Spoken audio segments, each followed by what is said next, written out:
Muito bem, a gente conversa agora com o autor do projeto de desoneração da folha, o senador Efraim Filho, do União Brasil da Paraíba. Senador, boa tarde, bem-vindo. Obrigada por estar aqui com a gente no Brasil Meio-Dia. Eu já começo com pergunta: como é que o senhor recebeu a notícia do veto do presidente Lula? Qual é a tendência agora, a sua orientação daqui para frente? Boa tarde, Luciana. Recebemos a notícia do veto à desoneração com uma certa decepção, frustração. Não era essa a expectativa. Esse é um projeto de ganha-ganha. Ele é defendido tanto por quem empreende, pelo setor produtivo, quanto pela classe trabalhadora. Os sindicatos também apoiam a matéria. Isso justifica, inclusive, a ampla maioria sólida que teve tanto na votação na Câmara dos Deputados quanto no Senado Federal. Esse não é um tema de governo versus oposição, né? No Senado foi a unanimidade, na Câmara dos Deputados, que teve votação nominal, foram 430 votos. Então, acho que houve sim um equívoco por parte do Ministério da Fazenda ao prestigiar o argumento de aumentar a arrecadação em detrimento de gerar empregos e preservar postos de trabalho.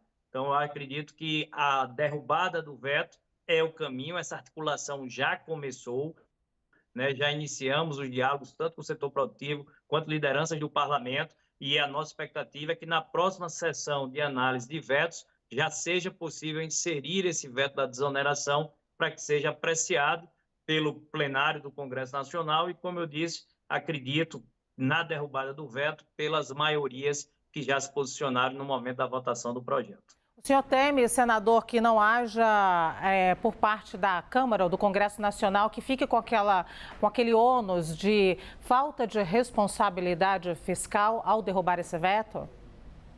De forma alguma, até porque, Luciana, ninguém perde o que não tem. Não há renúncia de receita nesse caso. O governo já não conta com essa receita. Os setores eles já estão desonerados desde o governo Dilma, lá de trás. Então, quer dizer, já passou pelo governo Dilma, Temer, Bolsonaro, e agora, no primeiro ano do governo Lula, vence a proposta de extinção desse benefício. E para traduzir, até porque o nome, né, desoneração da folha de pagamento, é um nome técnico, qual é a tradução política dessa decisão do governo? É aumentar o custo do emprego.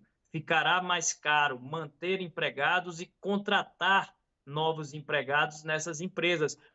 O aumento será de 20% por cada empregado. E tem muitas empresas que não conseguirão suportar, né, esse aumento de carga tributária, esse aumento de impostos, e para equilibrar seus custos, elas vão ter de demitir. E essa demissão pesa na conta do governo. É aí onde o equilíbrio fiscal, muitas vezes o governo não percebeu. 500 mil demissões, que é o que é estimado, significam 500 mil seguros-desemprego. Quem vai pagar essa conta? É o governo por 6 meses. Então, o governo não precisa fazer esse ajuste fiscal apenas pelo lado da receita, aumentando imposto.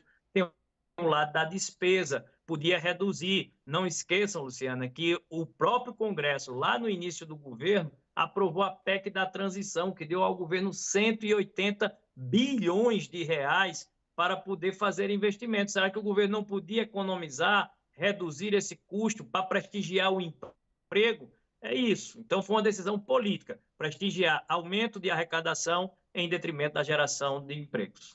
Será? Tem outra alternativa? Olha, vou colocar aqui na nossa conversa, então, o Fernando Nakagawa, nosso analista de economia, que vai trazer mais luz para esse debate. Naka. Obrigado, Luciana. Senador, queria ouvir o senhor sobre o que aconteceu no mercado de trabalho desde 2012, quando essa medida começou a ser adotada, como o senhor muito bem lembrou, ainda no governo Dilma Rousseff. Desde então, tivemos aqui no Brasil um dos menores desempregos, com 6 e pouquinho, mas também um dos maiores desempregos, mesmo antes da pandemia, de quase 14%.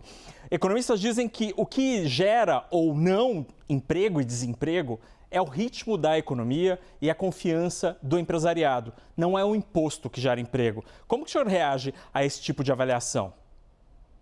Fernando, preocupado com essa situação, inclusive na última prorrogação, nós criamos a obrigação de se monitorar o desempenho, né, dessa política pública. E pegando o ano de 2022, temos os dados, isso é público, de que os setores desonerados geraram 16% a mais de emprego, ou seja, quase 20% a mais de vagas de postos de trabalho para mães de família, pais de família, que saem da fila do desemprego para, com o suor do seu rosto, colocar o pão na mesa da sua casa, jovens que buscam a primeira oportunidade e encontram esses postos de trabalho para poder começar a sua carreira profissional. Então, tem dados que mostram que os setores desonerados, eles alcançam, né, melhores resultados. Essa é uma política pública que entrega resultados. E tem uma outra consequência, por exemplo, a Associação Nacional de Transportes Urbanos, tá certo? Ela já disse que se você aumenta, né, o custo na folha de trabalho, que é um dos setores que mais empregam, esse preço ele terá de ser repassado para a tarifa. Gerará, por exemplo, um aumento de 30 centavos na tarifa para poder cobrir o custo do aumento de imposto, porque vetar a desoneração da folha significa isso, aumentar o custo do emprego, aumentar a carga tributária por setores que são intensivos de mão de obra. Sabe qual é um outro problema, Fernando, que será advindo dessa decisão? A substituição do trabalhador, pessoa física, pela automação, inteligência artificial, máquinas, robôs, tá certo? Substituindo o empregado, e a gente sabe quanto é preciso no Brasil essa política. Na verdade, a maior política social do Brasil é a geração de emprego. Então, eu acredito que o governo tem sim os caminhos para promover o ajuste fiscal, o equilíbrio, tá certo? Sem precisar ser cortando numa política que gera tantos empregos. Muito bem, a Basília Rodrigues se junta a nós nessa conversa. Basília. Obrigada, Luciana. Oi, senador, tudo bem? Muito boa tarde ao senhor. Eu ia fazer uma pergunta bem na linha do Nakagawa mesmo. Se o senhor avalia que faltaram contrapartidas dos setores durante esse período, né, de 10 anos de medida, para justificar a manutenção desse benefício fiscal, ou, em outras palavras, né, se os setores fizeram por onde para manter essa renúncia, né, não pagar esses impostos, ou o senhor acha que não, que sim, eles deixaram por desejar, né? Deixaram de fazer alguma coisa. Porque mais cedo a gente viu o ministro da Fazenda, Fernando Haddad, dizendo que não teme o que ele considera ameaças, de que poderão acontecer demissões agora, porque no passado não houve contratações. Então é uma forma dele puxar a orelha desses setores, dos 17 setores, e dizer, olha, vocês vão ficar sem a desoneração agora, porque no passado, quando vocês tiveram o benefício fiscal, estas contratações não vieram. Queria saber se o senhor pode complementar a sua resposta nesse sentido, se ficou faltando, então, uma contrapartida por parte dos setores para a manutenção deste benefício e, por fim, saber se o veto vai ser avaliado ainda neste ano ou ficará mesmo para 2024, porque eu ouvi algumas lideranças, tanto no Senado quanto na Câmara, dizendo que a pauta do Congresso está sobrecarregadíssima e não daria tempo para decidir isso em 2023.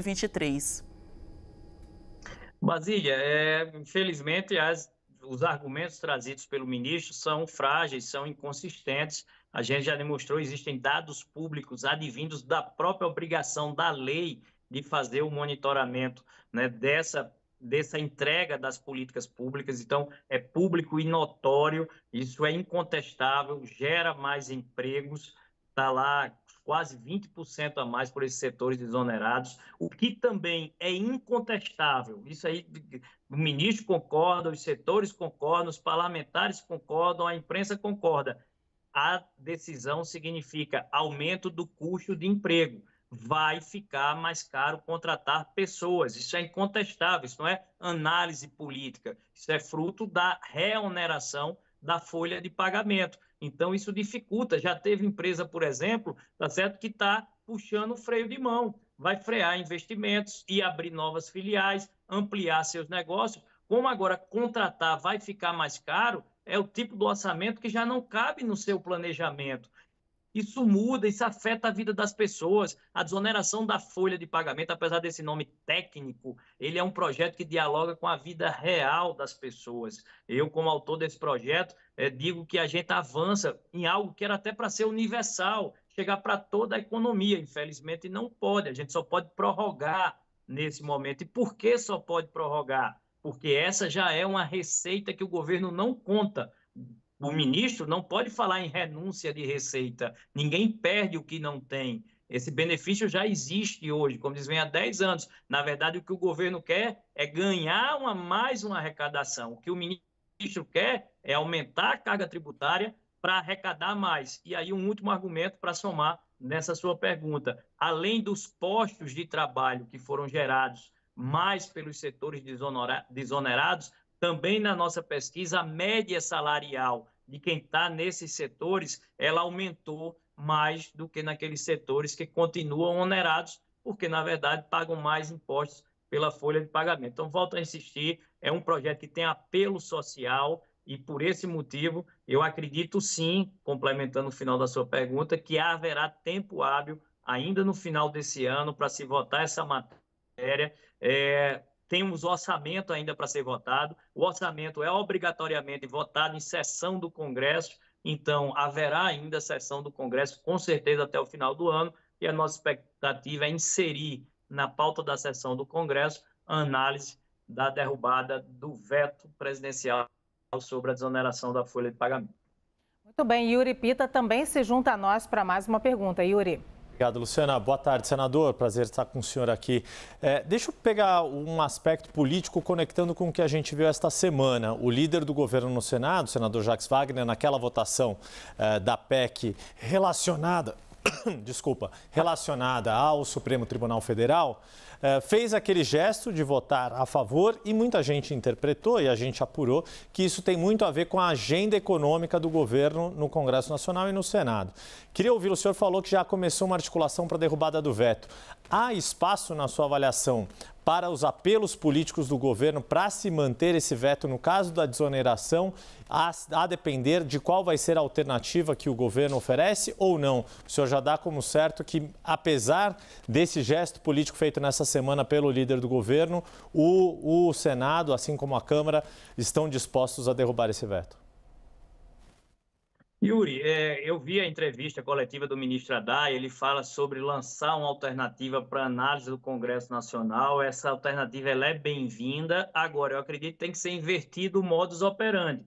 Eu acredito que o benefício tem de ser prorrogado, até porque tem data para que isso aconteça, ele se extingue em 31 de dezembro. Então, quer dizer, será um Natal de muita angústia, né? Tanto para quem empreende, quanto para quem trabalha nesses setores, né, a angústia do nome poder estar na lista de demissão que começará a partir de janeiro. Então, o melhor caminho seria o inverso, se prorroga o benefício e se começa a estudar quais são as alternativas, que a melhor alternativa é que seja ampla e universal. Isso poderá sim ser discutido na segunda fase da reforma tributária, que é sobre os impostos do patrimônio e da renda. Aí sim cabe uma discussão mais ampla, mas preservar é essencial. E é por isso que a gente quer dar segurança jurídica às empresas e segurança e paz de espírito, né, a quem trabalha.